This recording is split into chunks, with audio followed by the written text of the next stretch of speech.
Paano nga ba magpalit ng drill chuck? Ito po yung bago, ito yung luma na marami ng lost thread sa kakasawa sa kakapukpok ng labor mo. Okay? So kapag pinupukpok po ito, ay talagang masisira. Ito yung bago, palitan natin. Paano nga ba? Unang step, meron pong tornilya sa loob.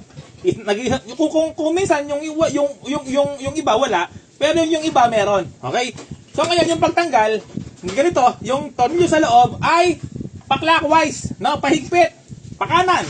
Pahigpit po yung tanggal, no? Pakanan. Okay? So ngayon po tanggal na. Ngayon naman, siyempre yung paghigpit dito sa loob ay pakaliwa, no? Ano po siya? Baliktad, no? Yung kanyang tanggal sa kalagay.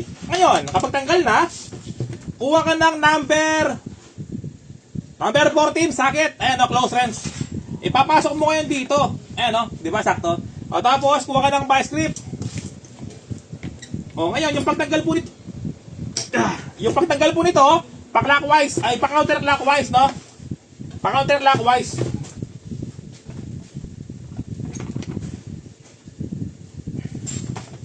Pa-counterclockwise, pakaliwa. Higpit ah. Ay, baliktad. Ay, baliktad.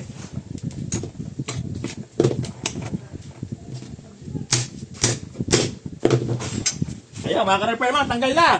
Kuha ka ng martilyo para maalis. Plies pala to. Ayan, oh. Oh, tanggal na, oh. Ito siya, di ba? Oh, tanggal na. Ito yung bago. Ang paglagay, pa-clockwise. Oh, ngayon yung pahigpit, pa-clockwise din.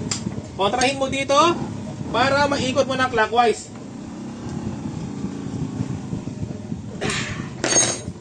Ayan, okay na.